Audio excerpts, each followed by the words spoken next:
Hello and welcome to another video by Gav. This is going to be the first update on my AS90 build. Hopefully you'll have seen the unboxing I did. Must have been a week or two back now. I have obviously started building it. It's been building it for a bit now, so it's coming on. So let me just dive right into it. Take that off first. So I'll start with the hull. The hull, I did all the wheels first, so none of them are actually glued on at the moment. They're all just stuck on. So in theory, that should come off. I think what I'm going to do is, obviously for painting it's easier, so I'll leave them off for painting. But when I come to assemble it, it's got the rubber band tracks. Frankly, I haven't got the cash or really to be buying there is a Bronco aftermarket set, I believe, of tracks, but frankly I can't really be bothered paying any more. The kit didn't cost that much, and I already spent a bit on a photo etch set and the metal barrel, so yeah, I don't really have any plans to spend any more. So I mean, the rubber tracks actually look okay. I mean, they're a bit hard to clean up sometimes. They don't want to, the kind of bits and pieces don't want to trim off very easily, but we'll work something out. But yeah, so I'll leave these off for painting. So the wheels are on, but they just pop off again. It also means that when you come to put the tracks on, you can just slide them round and obviously use that to guide. And then I think what I'll do is I'll then just pull it back slightly and stick a dot of glue onto there and push it back, and that should mean I can secure it all without having to take it all back off again. So what else? The rear door's not on yet. I'm a bit debating because there's quite a lot of detail goes onto the inside of the rear door, so you can model it open. But as you can see, there's no interior, and it's a big hole to have nothing inside. So I don't know what to do with. I don't know what to do about that in terms of, because there's photo etch for the door as well. I just don't know whether to just have it closed or to have it open and close or what. If I had the skills, I'd build some kind of interior and actually model it open in a firing position and whatnot, and make quite a cool diorama.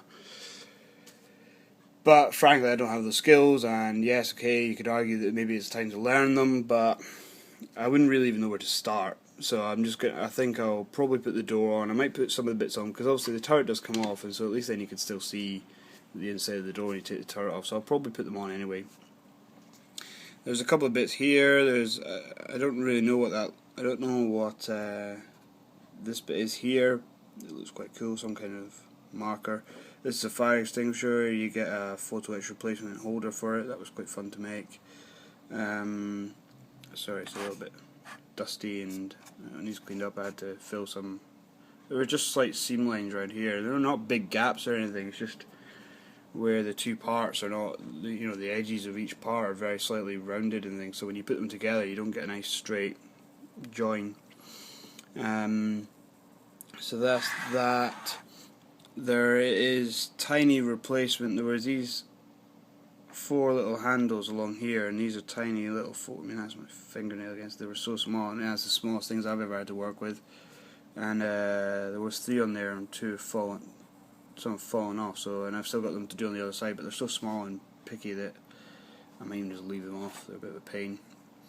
Moving forward onto the front, there's photo etch replacements. So the side skirts on AS90s are metal, but the front parts and the rear fender, mud guards are, I think in real life they're just rubber, big bits of rubber. So you get photo etch replacements for those, which are thinner sheet.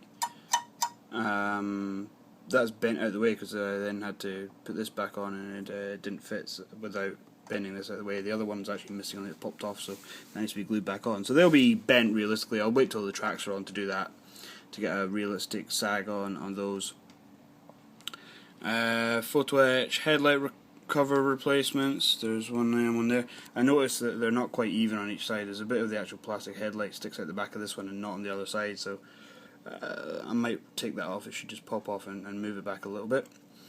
The rear view mirror, the wing mirrors, I had to replace the stalks with some wire because they were piddly plastic things which just kept snapping on me. So There's photo etch straps and stuff on these little things. I guess they're maybe jack parts or something. The white bits are where there was, oddly and annoyingly, so far this is the only bit I found it on, there was ejector pin marks right on the upper surface of these parts, which is really annoying. So, but they've been filled. Travel lock moves, opens and closes, so that's quite cool. It means I can hopefully make the gun move as well. It means I can move it into a lower position. That's the only bit I had to do some surgery on. This is maybe going slightly towards being a detail freak, or as Lenny says, a rivet counter. When this travel lock comes, these legs here are maybe twice the size they are now. And if you look even on the box art, it's one of these very obvious things it's slightly wrong in the kit, is that basically that it's too long. And now I don't know whether that means that it wouldn't fit when the gun's on. It's just that then when you compare it to the real one, if you look at the real one, these bits here are quite short. All it takes is a cut and shut, easy enough to do, and then that's that.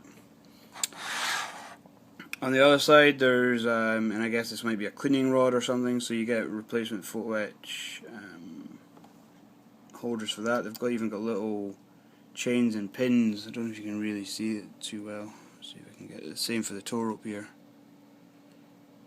Chains and pins. Pretty cool stuff. You get a length of string in the kit to add into each end for the tow cable, but frankly it's a bit thin and looks a bit rubbish, so this is just a picture hanging wire. You just separate a load of strands and you can add or remove strands to get a thickness you want. You put one end in your pin vise and you hold the other end in a pair of pliers and spin your pin vise round, and it does that. It works pretty well for kind of metallic kind of tow cables and things, and also it sags very slightly. It's got a bit more natural movement. So that's the hull so far. There's not much left to do on the hull really. Actually, there's as I said, that needs that needs replaced, and there's the rear fenders to do. Apart from that, the hull's pretty done. So I'm just gonna that'll get tidied up. I'll make sure these are all filled neatly and tidied up. And then that's that. So moving on, the turrets next. Turrets next. So these are, I think these are ammo boxes for the MG, or they're cartridge boxes they're listed as. So you get photo etch replacements for the mounts for them, which is why this is all sanded, because I had to remove the built-in ones. This one strap needs glued down a little bit. So there's a third one to go there. The cupolas also need done. The storage boxes, tools, more tools, gun sight stuff, and this is just placed in for now. But and the gun mat, the rest of the gun mantlet needs made up as well. Cupolas, side door. Again, it's got detail on the inside of it, but again the turret's big and empty, so I'll probably just have that closed, I think. And on the rear there's a whole load of big boxes that have got like the radios and stuff in them, all go on the back here. This is the only bit there's been some filling needed. But I got this the Vallejo putty. Comes in like a tube with quite a fine nib on it. Actually really good for getting, and it doesn't shrink like liquid green stuff does, which sometimes with liquid green stuff you have to put a couple of layers in because it shrinks. This stuff's pretty good. And if you put a load in, you can just wipe the excess off with a wet cotton bud to start with, and you get it almost, it sands pretty well. So that's been pretty handy. And I've been doing the photo etch replacement lids on the storage bins. So nice thin lids with the fasteners, the hinges, and there's a couple of hinges going to the bottom then, so when they're on the side of there's a couple of hinges going to the bottom. So I've got another, I think there's 5 in total. I've got them to finish off. So that's that. So I'm going to call it there before it gets to 10 minutes. We'll call this update 1. Thank you to Coldito1 Lewis. Thanks for the shout out, much appreciated. I think pretty much everybody who subscribes to me already subscribes to you guys. I kind of found all you guys and stuff, so maybe one day I'll get around to doing a shout out. But thanks to those who have shouted out. I've had a couple of subscribers recently, so hello to you. Hope you're enjoying the videos. Feel free, get stuck in, leave comments. I like it. I like to hear what people think of the stuff I'm putting out. So I'll cut this now before it's 10 minutes. Let me know your thoughts on this so far, any tips, advice, whatever, and thanks very much. Bye.